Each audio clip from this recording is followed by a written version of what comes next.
New footage from Silent Hill F has been quietly released along with some leaked footage from the beginning of the game, and I'm here to go through it frame by frame. Let's go.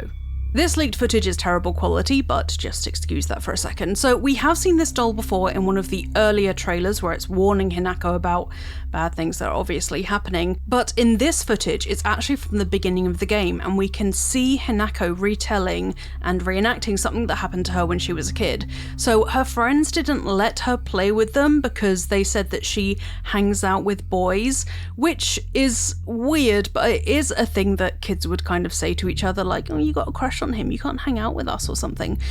Part of Silent Hill F is Hinako's relationship with her childhood friend called Shu, who is a boy. Now, we know that other characters in Silent Hill F have a kind of jealous relationship with Shu. On the official Silent Hill website, it says about Shu that he doesn't see anything wrong with friendships with the opposite sex, which is the correct approach to have, and that he treats everyone alike. However, one of the other characters in Silent Hill F has a crush on Shu, and so is like weirdly jealous of Hinako for having this close relationship with him. That, as far as we know, isn't anything romantic, but merely the fact that Hinako and Shu are close friends is enough to annoy this girl. This girl is going to come up later in the trailer and I'll talk about her a bit more, but her name is Nishida Rinko, and she's described as one of Hinako's and Shu's friends. She tends to be a stickler for the rules and somewhat of a busybody, quick to pick up on the latest rumours and gossip, and well versed in matters of romance.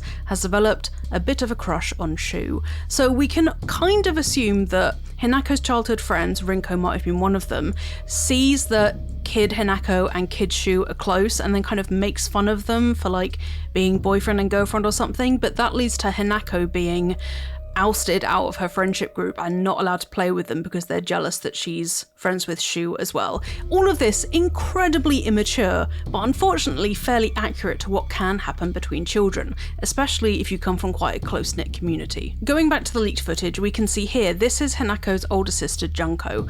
Now, she is dressed like one of the shield maidens. She's got this white robe on and a yellow sash around her waist, and her being Hinako's older sister kind of implies that she has more responsibilities than Hinako. You can see this outfit in way more detail just here. Junko has on a white robe with a yellow sash and it looks absolutely stunning, but this kind of implies that Junko has already been initiated into the village's cult that is centered around the foxes that I am going to be talking about way too much later on.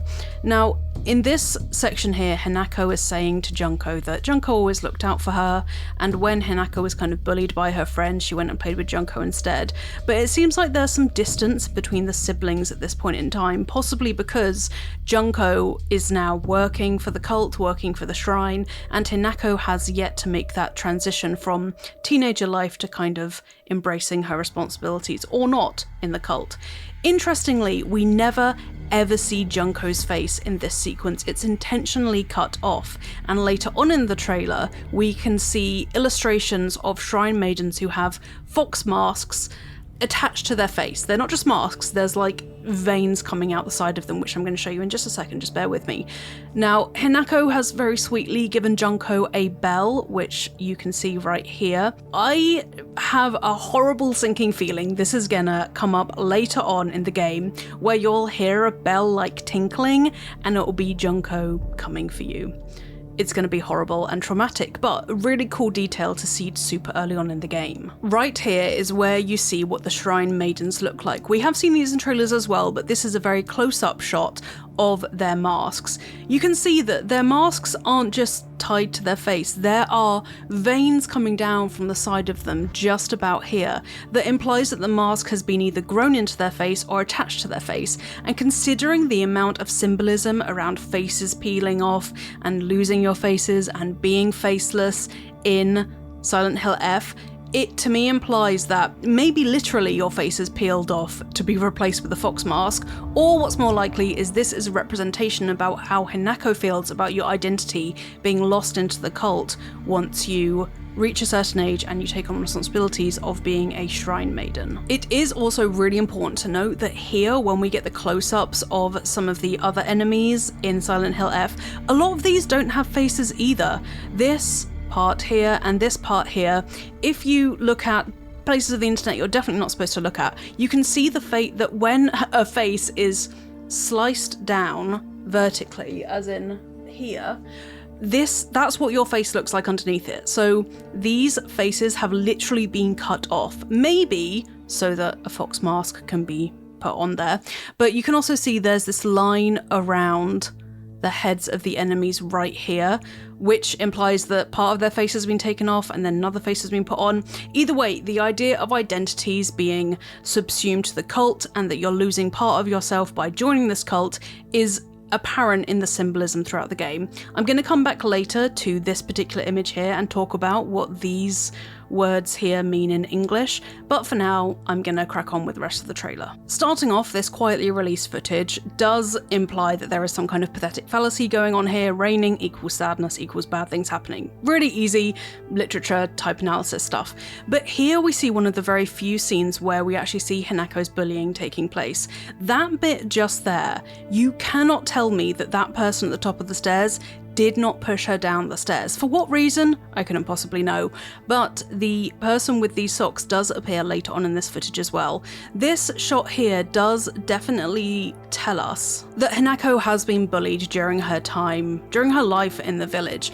For what reason, I couldn't possibly tell you. In earlier trailers we have seen that on blackboards this image has been scrawled which says "it's a lie" in English, so there are clearly rumours going around about Hinako. Something's happened between her and her friends, or the cult and her friends, or the cult and her, for her friends to kind of turn on her and push her downstairs and bully her, and I think that's exactly what we just saw in that scene. I don't think I need to tell any of you watching this that children can be incredibly cruel when it comes to bullying, so it doesn't surprise me that Hinako kind of doesn't feel like she's on the right footing with her friends ever. But also, in the world of Silent Hill, that idea of not being able to trust people that you know and love, but also of the otherworld and Silent Hill taking the forms of those people that you trust and or love and using them against you to kind of make you wonder what's real or what's not, is something that's been done tons of times in the series before. So that doesn't mean that whoever pushed her down the stairs right here is literally her friend who pushed her down the stairs. It could be more the Silent Hill psychological implications. It could be more the Silent Hill psychological implications coming into play, where this is just part of her sanity kind of degrading as the otherworld encroaches upon her reality. In this part coming up here, we see not only Hinako meeting up with Shu, her childhood friend I mentioned earlier, but also the person who pushed her down the stairs, or who appeared to push her down the stairs. Give me just a couple of seconds, she pops up right here. So in that split second just there, we did see that there are two female figures joining Shu and Hinako on the bench. From other footage from Silent Hill F, I can tell you for sure that these are the two characters featured on the Silent Hill website. So this one here is Nishida Rinko, who I mentioned earlier, the one who's a bit of a busybody, bit of a gossip, stickler for the rules, that kind of thing.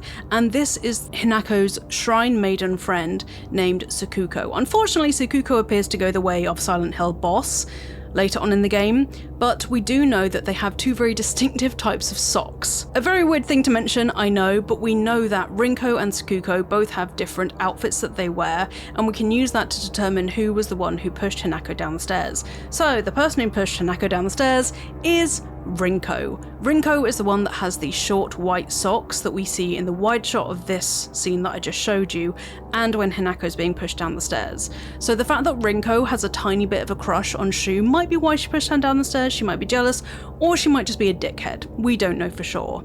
But either way, the socks do come into play later on in the gameplay that was released that I'm going to show you just now. Unfortunately, in this scene coming up just here, you can see that Sakuko has succumbed to the otherworld. How do I know that for sure? Well, number one, Sakuko is missing from that shot of Rinko, Shu and Hinako running away, and number two, if I go back to that shot, you can see right here that this is in fact Rinko, look, with her short white socks, having pushed Hinako down the stairs earlier, and this is Sakuko. This is the very small bit of skin in between her skirt and her socks, the long black ones that I showed you just earlier, and this is her face with the fringe and arms and stuff here. So it appears that the otherworld in Silent Hill F is going to be trying to claim Hinako's friends to then turn them and twist them into the bosses we're probably going to be fighting later on in the game. This is such a small moment here, but I want to draw your attention to it because the attention to detail is incredible. In this bit here, we see Shu say something to Hinako. Look at Hinako. The very fact that she doesn't immediately make eye contact with him, almost as if she's scared to, is such a fantastic bit of character development considering that they are childhood friends. It's this side of Silent Hill F that I find incredibly exciting. I know it's a big departure for the series to go to Japan, but the fact that that amount of detail is going into how the characters react to each other in these cutscenes gives me huge hope for the game that it is going to be the kind of psychological tale that I personally enjoy in Silent Hill, but let me know what you think about the concept in the comments below. After Sakuko gets taken by the otherworld, we see Hinako walking around the town. I have taken all the gameplay that was quietly released and put it in chronological order, so as this video goes on, pay attention to Hinako's clothing. It will get more deteriorated and she will unfortunately become more wounded, and we can use that to track the progress of the game and therefore the progress of the story. So right here she's walking through the town, we've seen this before, this is where she fights enemies in earlier trailers, but what's interesting is what appears next. Now this is obviously a shrine to these kitsune deities that the cult of the village appears to worship. Right here we can see a statue of the fox deity holding what appears to be maybe a scroll or some kind of tool of some kind in its mouth, but there is so much more to dissect when it comes to foxes in Silent Hill F, which means it's time for me to go off on a tangent. Now, please do skip to the next chapter if you're not interested in any of this, but I am about to talk in detail about the role that foxes play in Japanese folklore and what we can extract from that to learn about the fox deity in Silent Hill F. I've already mentioned that the shield maidens in Silent Hill F have fox masks, so we already know that foxes are incredibly significant to this cult. They do appear to worship these foxes, which is really interesting considering how they've been depicted in earlier trailers. In particular, there's this scene right here where we see an illustration of a divine fox, otherwise known as a Kiko, which is a nine-tailed fox, being consumed by multiple Japanese yokai. This is a very strange image to have considering you wouldn't expect a cult to worship something that's being consumed unless you subscribe to the idea that by consuming the Kiko, the yokai are kind of imbued with the same power that the Kiko has, which might be the route that the cult is taking. They are the yokai. They want to get the divine power that the Kiko has, or it could be that the Kiko somehow sacrificed itself and they worship the Kiko because it sacrificed itself for the cult. Now, I know it's a Kiko because this fox has multiple tails. In Japanese yokai folklore, each tail indicates that the fox has been living for 100 years, but there aren't 9 tails in this image. In fact, there only appears to be 7 or 8. I couldn't quite decide which one. Let me know in the comments below whether you think it's 7 or 8. But what's important is it is at 9. When the Kiko reaches 9 tails, they ascend to become a much more powerful type of kitsune. A 9-tailed fox, otherwise known as a Kiko, that I've been talking about way too much and should have explained way earlier, serves the god Inari, so they are basically a good yokai, a good creature. They're part of the Zenko part of kitsune society because kitsune society is divided into roughly 2 groups.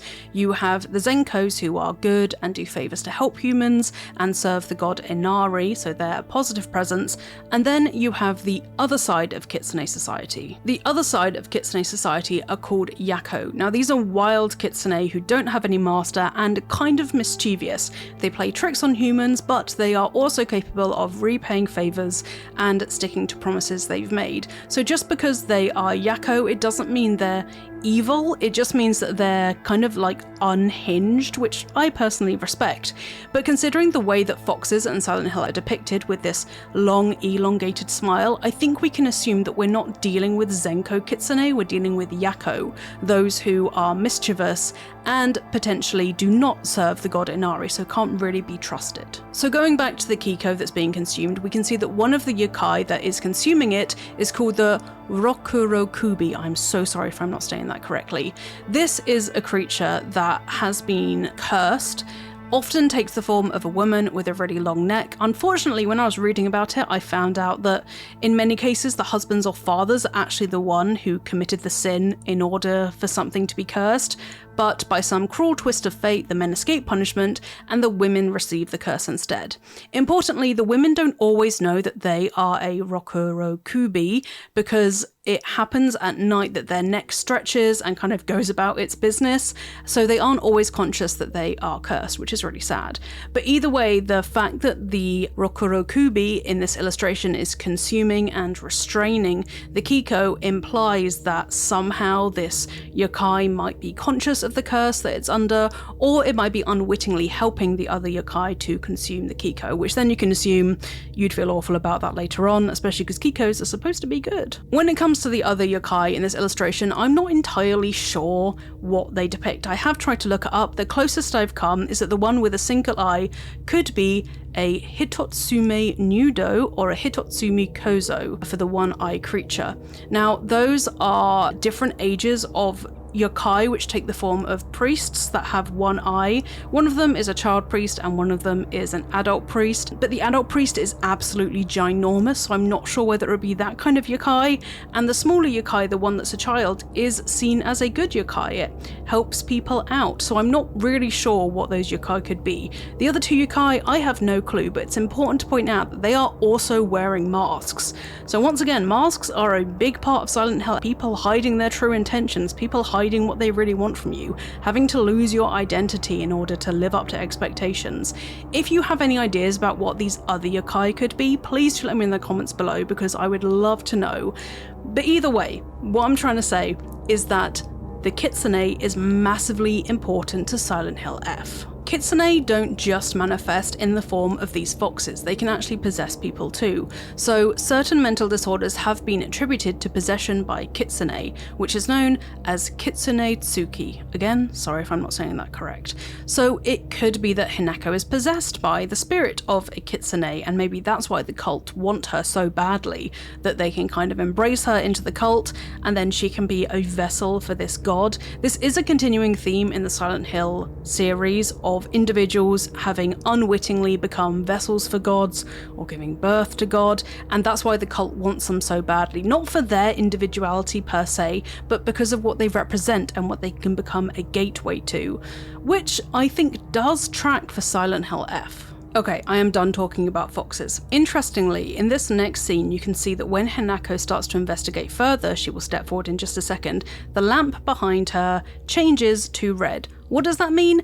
It means that the otherworld is playing with her, or the fact that she's stepped forward to investigate this shrine just a little bit more shows that she is accepting, or at least interested in what the cult has to offer, and correspondingly the otherworld is like, great, let's suck her into this hellish other world. I also want to draw your attention to the fact that in this scene right here, we can see that the robes of the shrine maidens are used as a kind of fetish of some kind on the shrine itself, but it appears that 2 out of the 5 plinths are completely empty. This, I'm not sure what this is, some kind of doll of some kind. This is the shrine robe that we'll see later on, and I've already shown you of Junko wearing, and this is, I would assume, is filled with some kind of sacred liquid of some kind. But these 2 plinths are empty, which makes me wonder if in Silent Hill you're going to have to do the classic almost fetch quest kind of thing of finding the objects on the plinth to unlock the next area. Moving on to later in the game, we can see here that Hinako has a pipe in her hand, so clearly she's already fought her first enemy as featured in earlier trailers. What's interesting is that her uniform isn't quite degraded as of yet, but once she spends enough time in the rice fields, she begins to kind of lose herself a bit. Here, her very positioning shows that she's on edge because these creatures have just woken up, but also this bit just here is where we see Hinako, I think, move fully into the other world. Now, earlier in the gameplay that we've seen, if this is all chronological order and I am not talking out of my arse, it appears that this is the moment where Hinako steps fully into the other world instead of the other world kind of invading the real world. The fog, of course, being a precursor of this. We're very familiar with fog in Silent Hill as being an indication that the other world is starting to seep into reality, or more accurately that the protagonist is beginning to seep into the other world. But there's always a point of crossing over after which you are fully in the other world. For James in the Silent Hill 2 remake, it was him, I personally think, it was him stepping into the other apartment block after he'd had his first sight of Pyramid Head, and I think in Silent Hill F it is Hinako going through this tiny corridor here. So if I go back to this bit here, you can see that Hinako squeezes through here and the otherworld basically seals her in. And then this scene happens straight afterwards, not in the game but in the trailer. We can see Hinako clutching her head. This to me implies that something is repressing in here, as is often the case with Silent Hill, that is heralding the otherworld fully being manifested in her consciousness. There's also this creature here, they have a knife. I think this might be maybe just an ordinary creature of some kind. It doesn't appear to have any clothes on that I can see, so I think that maybe killing this creature, it might have been the last one she kills before she fully descends into the otherworld, was the kind of tipping point for her realising something's not right and something's gotta give. From here onwards we can see that Hinako's uniform is deteriorating, so the game is progressing. This is her walking through the school. In fact, if I go back to this bit just here, this here reads staff room, so we know for sure that she is in the school. And most interesting of all, never thought I'd be interested about this, there is a UI that I am sat in front of, so just give me a second. Apologies for that. So here you can see the health bar and the UI in Silent Hill in all of its glory. What do all of these symbols mean? Obviously we have the health just about here. This I assume is stamina of some kind, but what about the flowers and the moon? I have absolutely no idea. I think the moon could maybe indicate some kind of charged attack or some kind of special ability that Hinako has that you can only use a certain number of times before your fuel runs out. But as for the flowers, I have absolutely no clue. Later on in the footage we will see that this health bar, this UI continues to get much larger and the various stats go up and down, but if you think you have any idea what these different symbols could mean, please do tell me in the comments below, because I have no clue. Once again, certain health, stamina, what this means and what this means, maybe this is like how far you fall to the otherworld and how at risk you are of just completely succumbing to it. I have absolutely no clue, but it's very pretty, which is good, and I like that. This part here, as I've said, shows Hinako fighting through the school and in the school playground. In this bit right here and this bit right here, we can see that Hinako is fighting creatures in a playground with swings, which, if you'll remember, we actually see earlier in the gameplay as well. Specifically, if we go back to this very specific shot right here, this is a school and these are the swings that Hinako is going to be fighting the creature in front of, and we even have the chicken wire fence. So these creatures have not only spread into the school but outside of the school itself. But now let's move on to the forest. This footage here is from the forest. It's hard to get much of a grip on what this exactly will hold for her, but we do know it has a new type of enemy that is absolutely gross and disgusting. So this type of enemy isn't just a large tank creature. In fact, it has lots of fleshy imagery going on about it. If I stop at this frame just here, you can see that not only does it have a gross tongue coming out of its mouth, but both of its hands actually have tongues coming out of them as well. This is absolutely disgusting, but I think has much darker implications as well. Silent Hill is more than comfortable with implying via monster designs that the protagonist has experienced some kind of sexual assault.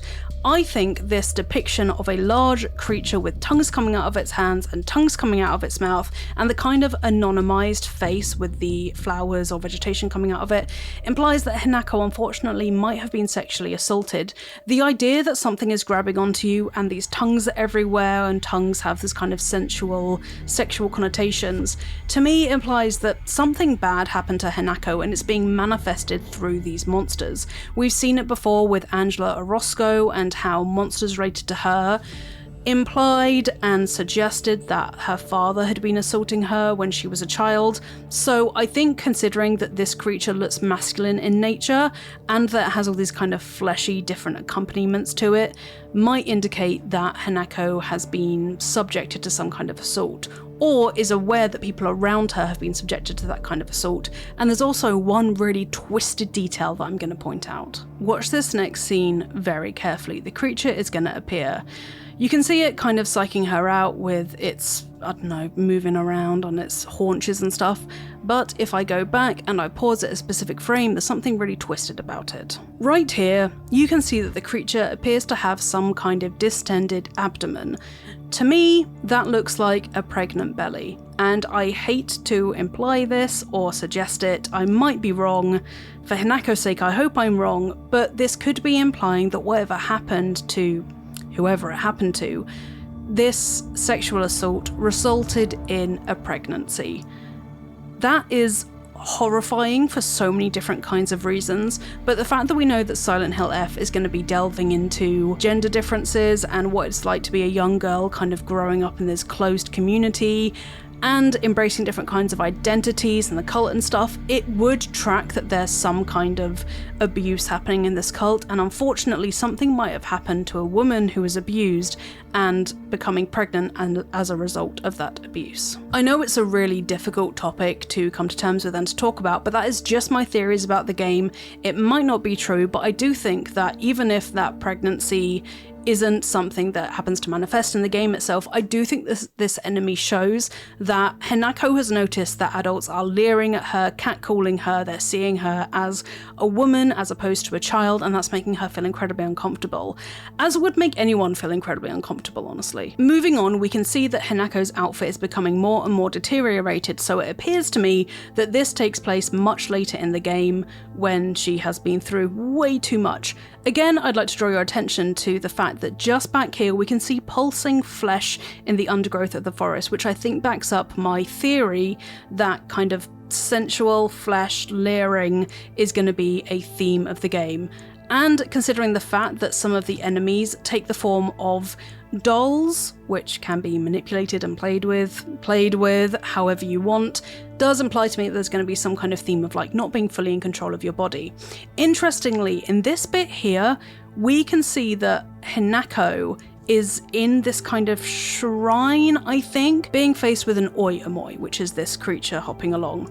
Now, I couldn't find any yokai that are specifically based around a doll that looks like this, but I did find out that there is a doll in Japanese culture called the kokeshi, which is a good luck doll that's used for protection, and the fact that this creature here has the straight blunt fringe and the short black hair does look like kokeshi, so I wonder if it could be based off of that traditional Japanese doll. Now, why did I place this bit of footage here even though her outfit isn't as degraded? Great question, I'd love to answer it. We can see that earlier in the footage the health bar is actually shorter when it will pop up here than it appears in the section with the oiomoi. So I think that means that the oiomoi takes place later in the game when you've had the chance to upgrade Hinako's health bar. I don't know why her clothes would be less deteriorated, but it could be that it's like a jump back in time or she somehow had it fixed. But the fact that she also doesn't have her moon symbol in this bit of footage here either might indicate that this is a part of the game where things aren't kind of making sense. She might be in an area where she doesn't need to use that ability or where she can't use that ability. I don't know. Either way, her weapon has also upgraded. She's now holding a knife and not a pipe, so I think that supports the case that this takes place later in the game. Now, we're reaching the end of the gameplay that I think is kind of similar to what we've seen before. We've seen this shot loads of times before of Hinako facing down something and vanquishing over it. The fact that these sandals are present here makes me wonder if, number one, what she was fighting had those sandals on, and number two, if they have some kind of personal significance. Maybe her older sister, Junko, or something. I'm not entirely sure, but we do get a glimpse at a new monster straight after this. Give me 1 second. This creature right here is new, and just like poor Sakuko from the earlier trailers, it has a hole through its chest and evidently is the key to progressing in some way. I know that's probably literally true because it has this lock around its neck which requires a key of some kind. Potentially unlocking this column might be the key to defeating this creature, which I think would be very fitting considering the implications of what that means symbolically for people who have been used by the cult. Once you take off the shackles and the thing that ties them to the cult, they are free, therefore they die. This creature, however, is horrifying. Not only is it chained with gold shackles, which to me implies that it's somewhat precious, like these aren't aren't iron shackles, these are gold. Whatever this creature is, it clearly is of significance to the cult, but also the fact that it doesn't have a face. Right here we can see that although there are teeth at the bottom of the mouth right here, it doesn't have a face. Again, a continuing theme in Silent Hill F. And it also has something ripped out of its abdomen, which is very similar to Sakuko. This continuing theme of holes in the chest or something being ripped out of someone or organs missing is fascinating to me. I don't know what it could imply, possibly the idea that these young children in the form of Sakuko, Shu and Rinko are being used or consumed somehow by the cult, but either way it is definitely a continuing theme that bodies are destroyed by this cult and then the people are used as kind of aggressors. So let me know in the comments what you think that might signify. There's also a blink and you'll miss it moment right here. In the background you can see two figures. Did you blink? You probably missed it. This is the best shot I have of it, but you can see here that above this spider lily creature, which we've seen in one of the earliest trailers for Silent Hill F, which appears to be kind of the culmination of being accepted into the cult, I think. I'm not entirely sure. You can see two figures right here. It wouldn't surprise me if these were the controlling presences of the cult. Spider lilies are associated with the otherworld in Silent Hill F, so I think that shot implies that whoever those two people are overlooking this creature, they are the ones who are kind of embracing the otherworld coming into our world or vice versa, and that is what they're seeking above all, the blooming of whoever it is they're trying to indoctrinate into the cult via the spider lilies. This bit here really speaks back to the whole kitsune taking over identities part. I assume this is Hinako, she has the fringe and the short hair, and this part here shows her face degrading and a fox just behind it. I think this is some kind of vision she might have or concept art of what it's like for her to feel about her identity being lost, but either way this image here is very similar to the fox masks that I showed you earlier. These ones right here, the silhouette is almost exactly the same, and it appears that in the previous image Hinako's face was kind of shedding itself to reveal the fact that there is this shadow fox underneath her, which might speak to the idea that she's being possessed by a kitsune, or that she's been merely aware that the cult is trying to grab that bit of her identity. As I promised earlier, this is what this Japanese script means in English. So this red bit here reads wound without sutures. We can see that this corresponds to these parts of the illustrations where there are gashes across the flesh but they haven't been stitched up, unlike these bits here, and accordingly the blue symbolism here means sutures and stitches, so it's merely meant to indicate that the creatures have had bits of them stitched up while other wounds are open. The white here I roughly translated into even makes the inside of the wound appear round/circular, which I think might mean that these are bits of flesh that have been sliced off, not like cut into, but I do not speak fluent Japanese, so if you think you have a more accurate translation of this Japanese script here, please do let me know in the comments because I would love to know. But it looks like this is just a way for the concept artists to communicate to those who are going to be modelling the enemies what these different kinds of wounds are and what they should look like. There you have it, that is my very thorough analysis of the gameplay that Konami quietly released from Silent Hill F. I will continue to keep my eyes on anything coming out about Silent Hill F because I am very excited for this game. If you spotted anything in this gameplay that I didn't mention or you think deserves deeper analysis, let me know in the comments below, and please give this video a like and a comment just to help it be pushed forward in the YouTube algorithm and tell people that it's a useful video. I'm going to be making loads more videos about Silent Hill F whenever anything comes out, so if you want to see more of those things, subscribe to Eurogamer for videos about video games almost every single day, and I will see you folks next time. Want to boost your game collection and get a great selection of titles every month? Well, now you can with Humble Choice. Every month you get a hand-picked mix of awesome PC games, and this month's lineup is now live. Running through to August the 5th, you can grab Warhammer 40k Rogue Trader, Demon Ex Machina, Death's Door, Cat Quest 3, and much more. Whether you're building your backlog or discovering something new, now is the perfect time to pick up these fan favourites. And don't forget that every purchase helps a good cause, with this month's Humble Choice membership supporting Covenant House. Get a curated mix of PC games every month, all for just £8.99 a month. Skip a month or cancel any time and know that 5% of your membership goes to charity. So if you love discovering great games and doing a little good while you're at it, check out Humble Choice today.